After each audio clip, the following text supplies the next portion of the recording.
Now, Man City's next in action on Saturday afternoon when they play Crystal Palace in the FA Cup final at Wembley Stadium. City have reached the FA Cup final for a third season in a row now, and while City are aiming for their eighth FA Cup trophy and their third under Pep Guardiola, Crystal Palace have never won a major trophy, and they've also got the motivation to qualify for the Europa League as well by winning the FA Cup. So a lot riding on this for both Yeah. teams.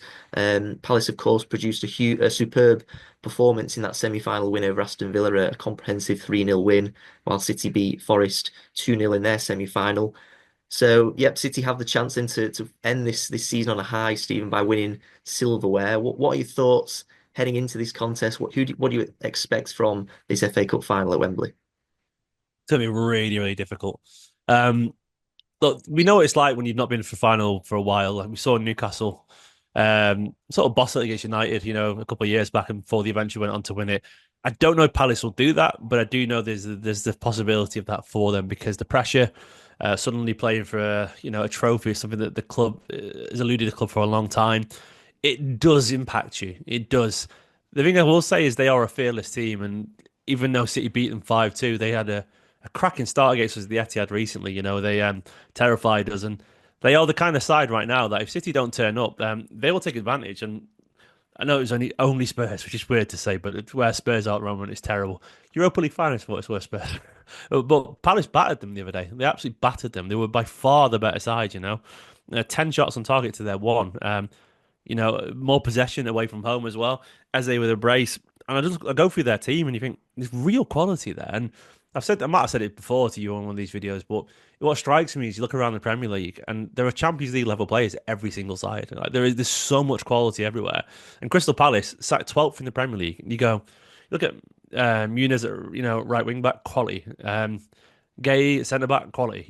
Mateta, a really good striker. Eze, fantastic. Wharton, one of the most sought after young midfielders. Tyreek Mitchell, great at wing back. Just great players everywhere on the pitch and with so much talent. And they're 12th in the Premier League. And this game will mean an awful lot to them. And I expect, I saw the goal for Eze the other day as well, the counter attack. City are susceptible to that right now. I would be amazed if Guardiola doesn't play O'Reilly and Nunes. For one, by the way, based off City's, I'm going to look at the size now. 1 second, it played in the semi-finals. I think certain players should be in the side because they got City there in the first place. And for example, Nico Riley has been one of the standout players in the competition. Full stop. He's been excellent. He's been a big part of why we got there. He's played. Every single game in this. Nunes started in the semi-finals as well. Vardiol Diaz, he has to go back to that after the other day. I know Candy's back, but come on, he has to. O'Reilly deserves to start. I'd be amazed and disappointed, if I'm being honest. Incredibly disappointed if we don't go back to that shape. Marmoush has been involved a lot as well. He should be in the team, in my opinion. And I think we have to play fearlessly. Um, and I think we have to play assertively as well. We have to show that we are City. We have that experience in Wembley. We have been there, 30 odd times in the past 15 years. As a club, we expect to win there. Keep the ball, play some experience, play De Bruyne, play Gundogan if you want to, and I think they probably will do that. But at the same time, let Marmoush do his thing. Let Doku, even if Marmoush is on the right, I don't care. Let Nunes overlap him so Marmoush can tuck inside. Let Doku go on the left and run at Palace all day because Muniz loves to get forward so much, so there'll be a bit of spacing behind him. Let Nico Riley start at Wembley; he's earned it.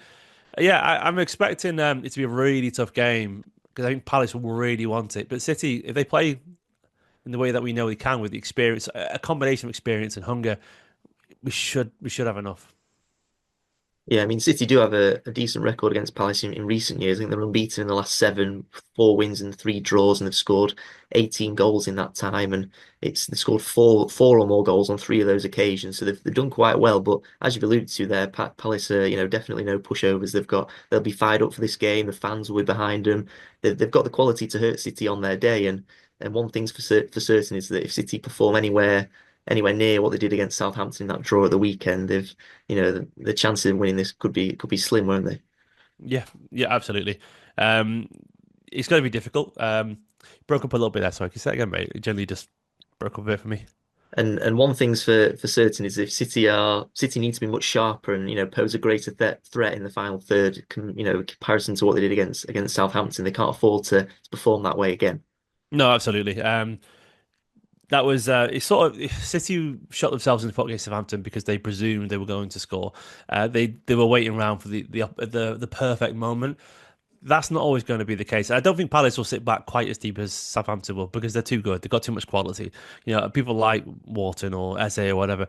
The people who want to have the ball at their feet and ultimately they're not going to be happy to sit camp in their own half, camp in their own box at Wembley and just kick it long. They're going to want to win, and they'll look at City and know that they can get at them. They did it at the Etihad. They went 2-0 up very quickly, 2-0 up. So yeah, they'll come at City a little bit more, which will probably help the way that we play.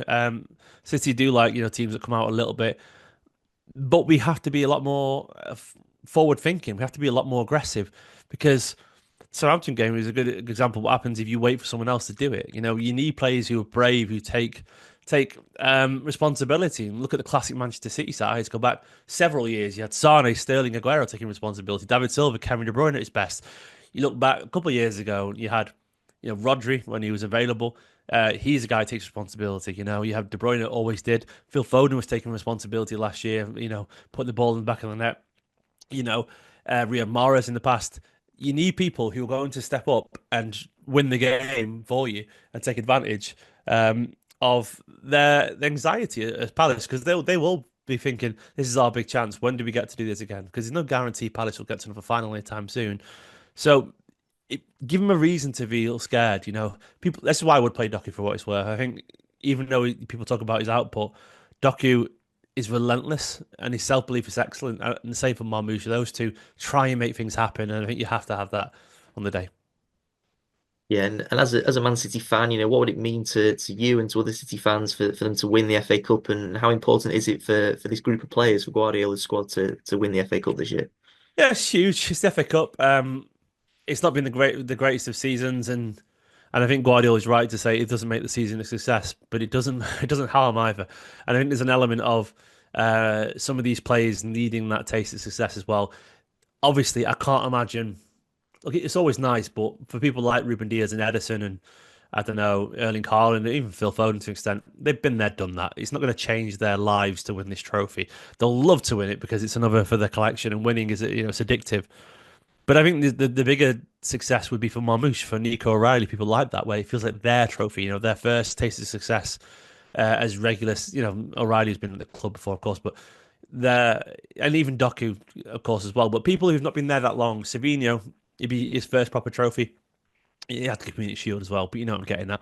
So for these people, it shows the standards that even when City aren't at the very best, you get Champions League football, you win other trophies, and you keep challenging, and it sets the tone ahead of next season. It gives that boost for the final two league games, of course, as well. That you take that energy and momentum into Bournemouth and Fulham as well. So, look, it's not going to rescue our season from being a disappointing one by City standards.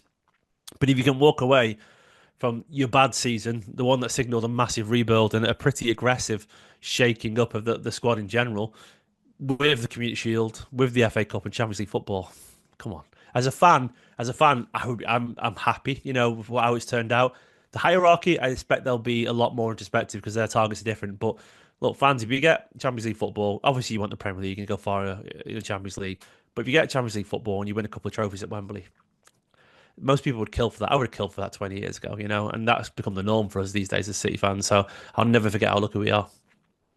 Yeah, exactly so. And you mentioned earlier there, Nico O'Reilly has been, City's breakout star really in this FA Cup. But another player that's sure to be in the headlines is, of course, Kevin De Bruyne. It's probably going to be his last domestic final for City. It could be his last ever final, last chance to win silverware. We don't know whether he's going to play in the Club World Cup just yet. But how great would it be to see De Bruyne celebrate one last trophy and go out on a high like this by winning the FA Cup? Yeah, I expect he'll play, and I think he'll wear the captain's armband as well. And um, I wouldn't be surprised if there's a few teary eyes if he wins that because I think he'll be aware of the significance of that. Of course, he's going to be aware, and yeah, I think it'd be wonderful to see De Bruyne lift, one last trophy as our captain. And look, the FA Cup's an historic domestic competition, the most famous domestic competition trophy, knockout trophy in world football, you would argue. And I think De Bruyne symbolically lifting that, before he passes the baton on to the next generation. Yeah, it'd be really nice and a nice moment to see the photos as well. I'm sure De Bruyne, when he looks back and he's got his scrapbook and he's got the photos on the wall and all that kind of stuff. Don't people have scrapbooks anymore, but his Google Drive collection or whatever. And he'll, the photo of his last season carrying the FA Cup. You'll have a couple of trophies from that. Yeah, yeah, and you'll probably have it on this pitch against Bournemouth or whatever. That stuff matters. It does. I'm a firm believer that the romantic side of football and the stories and the narrative and nostalgia, I think it builds a club. I think it plays into the success because clubs are a feeling, like that feeling you have around a club of um, it creates a history, and you can almost sense it. Great clubs they have that collection of trophies. They win even when they're struggling, and great players do the same. And look, to send off Kevin De Bruyne with an FA Cup and Champions League qualification, hopefully, is so much better than where it could have been. 3 or 4 months ago, and I think that stuff's important because we're giving him the send off. It's not the best send off, but it's still a damn good one, and it's one that he'll remember still because it's potentially an FA Cup at Wembley, and then a glorious send off against Bournemouth. Hopefully, a win there, and you think a win against Bournemouth would more or less, secure Champions League football for City. Of course, maybe 4 points will probably do it based off goal difference and so on, but you'd think it'd just about be enough.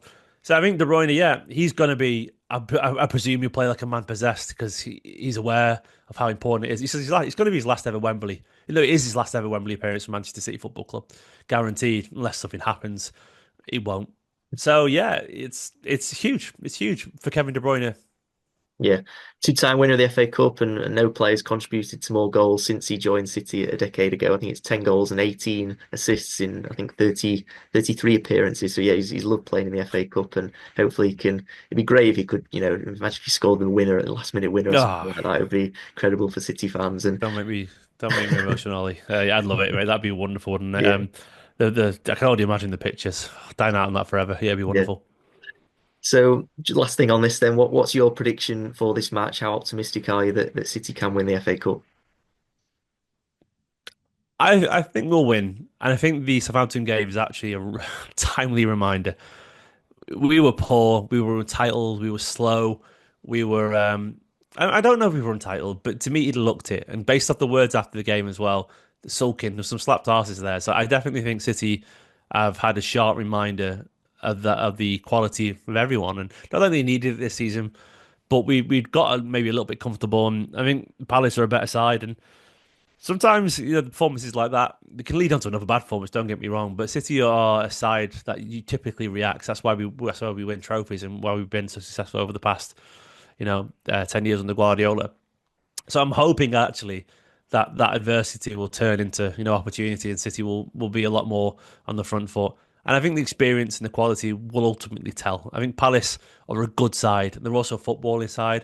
And I think usually when sides go at City, who are a footballing side, don't have the quality, City tend to be in their element. And we've beaten sides like Villa and Bournemouth and whatever, and Palace recently. So I do think this is just about the level of side that City can get the better of these days. City aren't perfect, but when teams who are good players come at us, right now we found a bit of form, and we I expect us to take this form into that game as well. Like we beat Wolves. I know Wolves were good.